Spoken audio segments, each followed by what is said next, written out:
Blue Lock Season 2 was one of the biggest roller coasters of a season of anime that I've seen in a pretty long time. It started off with animation that didn't quite meet fan expectations, and for a while it seemed like there was no way it could bounce back. And even though I probably would have watched it anyway because I liked the overall story and I'm currently reading the manga, the last episode seems to have somewhat saved the reputation of this season, with the final episode carrying it harder than LeBron did with the 2018 Cavs. That's not ridiculous. That's not ridiculous to say that. And as you could clearly see, I've decided to go over it all. But before that, if you guys want to see some more content like this, make sure to drop a like and subscribe if you're new. It'd really help. Anyway, now that that's been said, let's get into it. The season starts off by giving us a brief backstory on Rin and Sai before they became soccer's version of Itachi and Sasuke, before we cut to Mr. Crocker, aka Ego, being egged on by the Japanese football union. From there, we pick up right where the last season left off, with a team meeting that reveals the top 6 players, who are Rin, Shido, Karasu, Otoya, Yukimiya, and last but not least, Nagi. Anyway, Asagi, our main character, is obviously upset about not making the top 6, and the explanation for that is that the top 6 were chose based on the players who scored against the pros in last season, followed by their overall goals throughout the entirety of Blue Lock. Anyway, the process for the upcoming tryouts is then laid out. The top 6 will be split into 3 teams, and the remaining players, those not in the top 6, will get to pick what team they get to play with. They'll each have one match to prove themselves, except for Bachara because he technically is the number 7. We would then cut to Asagi and the gang sharing a pre-tryout meal where they decide on which team they actually want to join, and Asagi wrestles with the decision of whether to choose up with Rin to challenge himself and get better, or to join Nagi since they already have pretty good chemistry. And after some word with Reo, Asagi ultimately chooses Rin's team right before seeing everyone else's team choices. And because he's our main character, he participates in the first tryout match, where he ends up going head to head with Red and Shoulders, aka Chiguri. But before the match kicks off, we meet Hiyori, also known as Aqua from Konosuba, and the player whose name I'm totally drawing a blank on right now. And surprisingly, we actually see some team bonding in Blue Lock.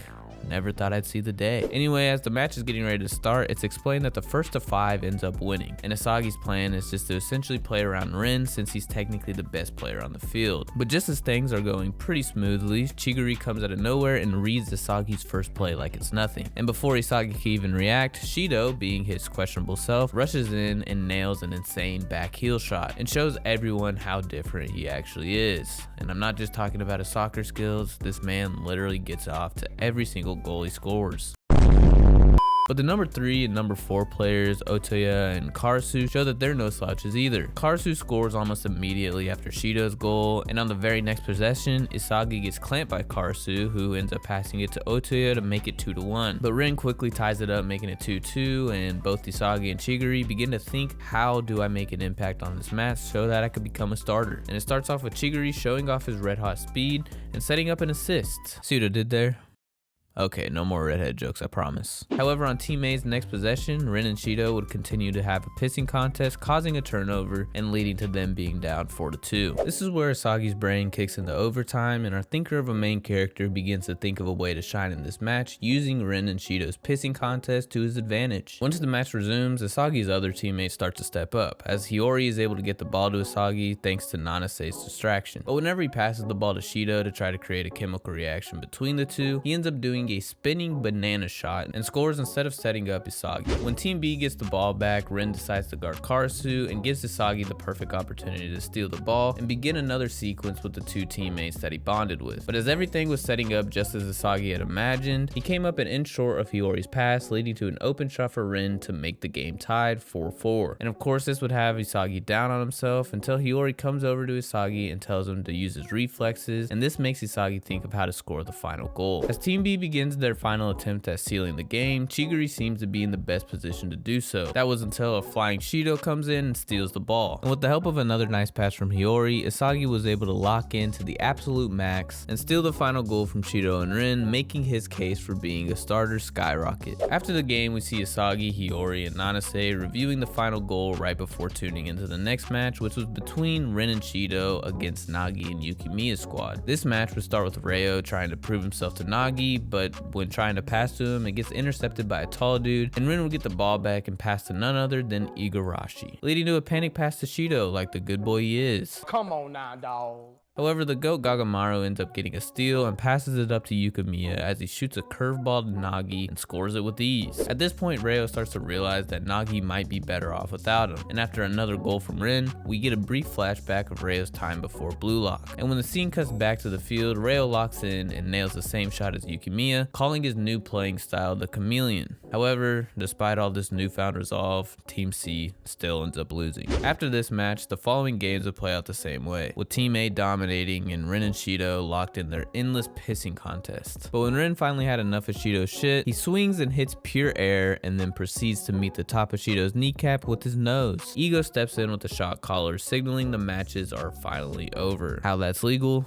Don't ask me. What? Then the 11 starters for the game against the U20 team is announced, and to no one's surprise, our GOAT Isagi is chosen. On the flip side though, we see that Shido wasn't even on the list anymore. Ego would then explain that his plan was to use Shido as a joker to sub in for Rin during the match against the U20 team, until the JFU told them that they would only play under the condition that Saitoshi gets to handpick a player from Blue Lock to join the U20 with him. This is where we see Shido in a restraint chair and a muzzle being asked by Sai to go berserk for him, making you question what exactly this has to do with soccer at all. However, during the introduction to the U20 team, we finally see Shido get put in his place by Captain Olive. When we go back to Blue Lock, all the players train before getting a lesson on the flow state before their big match. And at last, the day of the big game is finally here, as we see pretty much the entirety of Japan was ready to watch some teenage boys play an expedition match. And the Saitoshi glaze was definitely the main reason for this. And before the match actually begins, we see Blue Lock more locked in as ever, and when they finally go onto the field, Isagi is so hyped that his fart aura begins to leak out. Still have no idea why they went with green. The game would then kick off with Bachira and Isagi's connection looking as good as ever, until Captain Olive shows off that he's a menace on defense and won't let Isagi get a chance at sniffing a goal. And because our MC is an absolute sadist, he makes it his mission to devour him by the end of the game. Following this, we would see Blue Lock try to attack again as Isagi moves the rock to Yukimiya. However, he ends up having the ball poked from him, leading to Nagi getting gripped by Rayleigh with a different color palette and the ball getting into the possession of Sai. Now he would set up the perfect opportunity for U20's team ace Sendo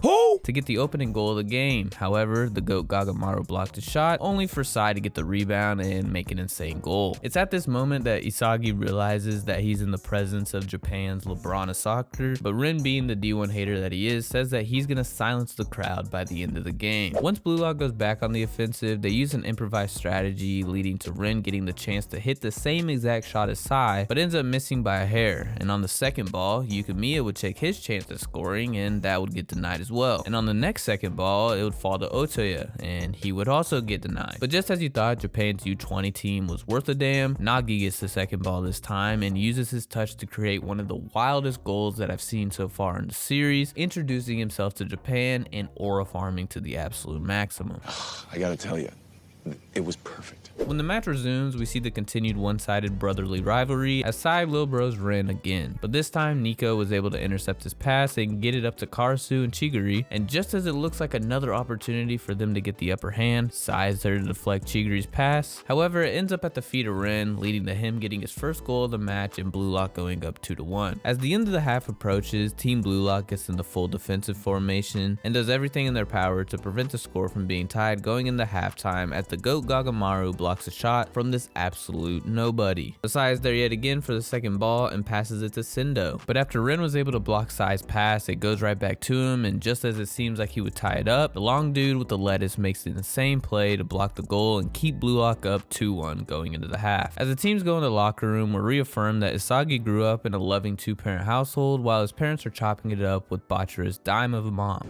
He's out of line, but he's right. Anyway, during the break, Ego just basically tells them to keep on doing what they're doing and continue to have massive egos. And during the U20's halftime break, Sai damn near quits because of how pathetic he believes this team actually is. That's until he decides to keep on playing when they finally cave in and put in Shido. Before the second half actually starts, we get another backstory from the Itoshi Bros, and this backstory goes through their childhood when Rin actually admired Sai. However, it also explains the reasoning for Rin's one-sided beef with Sai, and that reason is because Sai gave up his dream of becoming the best striker and decided on becoming the best midfielder. Honestly, even though Sai was kind of a dick right here, you'd figured that Rin would pick up on what he's putting down. When the second half kicks off, Shido immediately antagonizes Rin just before the U20 teams moves the ball with ease. And Shido would have scored if it wasn't for Nico getting in the way by fouling him. And it was at this moment where Team Blue Lock started to realize that they were going to have trouble holding on to this lead simply because of Shido's unpredictability. This point proven during the free kick that would follow, as Sai would set up Shido with his first goal, sprouting pink wings and busting a big one afterwards.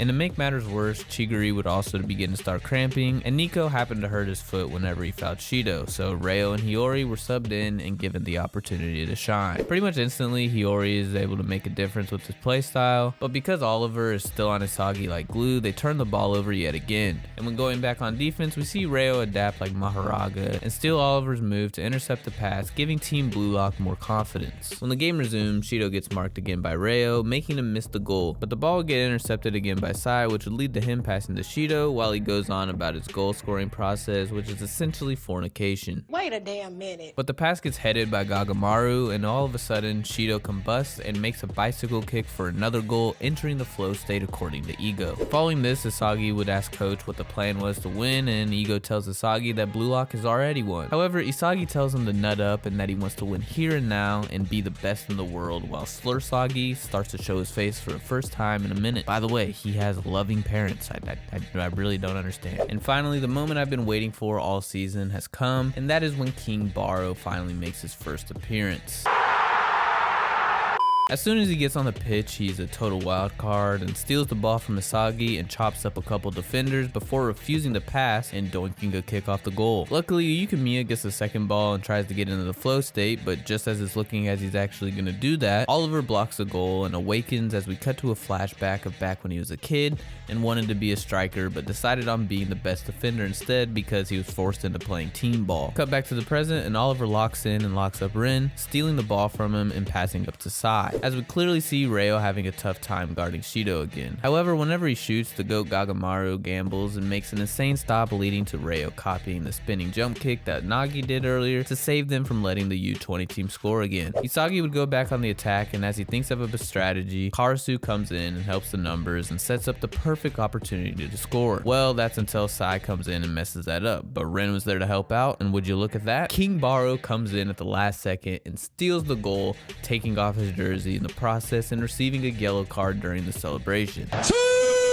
And he explains that he was able to score the goal because he followed Rin in the same way that he would follow around Isagi. And right before the game restarts, Rin and Isagi both think that each other is playing the lead role, as both of them aim to score the next goal. And once the game actually does start back up, Sai starts cutting everybody up on Blue Lock, and while he's doing that, Rin is trying to think of a way to stop him by thinking of how he would think. That eventually leads to him getting kicked in the head by Shido because he predicted exactly where Sai would pass it. And when they would go back on the attack, Bachira ends up turning into Prime Jamal Crawford and almost scores a goal. However, Sendo ends up saving it from going in, and everyone on the U20 team becomes inspired by Blue Lock in general, leading into Captain Olive even coming in to take a shot, but it gets blocked by Rin as everyone in the crowd starts to realize how serious Blue Lock actually is. With 5 minutes left, play resumes, and Rin is trying to anticipate where Sai will pass the ball again, but just when he thought that he had his number, he ends up passing to Shido. However, Isagi comes in and reads it like a book, making Rin upset. So upset to the point to where he looks like he's having a psychotic episode because he isn't a fan of teamwork. And this would activate Rin's flow state. And as Blue Lock began to press forward on offense, Rin would take the ball and begin to go on a rant about how he wanted to unalive everyone in his way, including his brother. Mind you,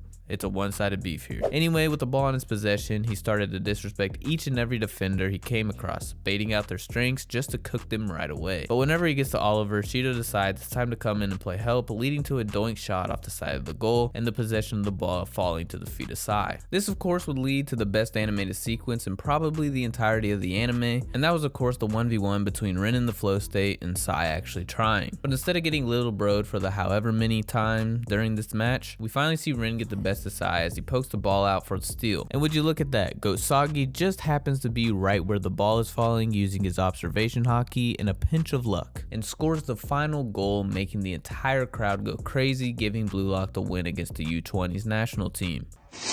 This shit means something to me, man. Funnily enough, after the match was over, Sai approaches Rin and rubs even more salt in the wound, telling him that Isagi is Blue Lock's heart and soul, and this makes Rin even more upset, however this time more at Isagi. We would then cut to Isagi in a post-game interview where he talks his shit and tells the entire world that he'll be the one to lead Japan to a World Cup. And after the post-game celebration in the locker room, Rin would sulk yet again, telling Isagi that he's his rival now, as we cut to Ego, who seems to be setting up the next phase of Blue Lock. And to end off the arc, we see a dude with a blue rose tat that has aura coming from it answer a phone call telling Blue Lock to get on their knees. I wonder if he'll be relevant in the next arc. And holy shit, is that Kunigami? Anyway, that's all I got for this video, so until next time, peace.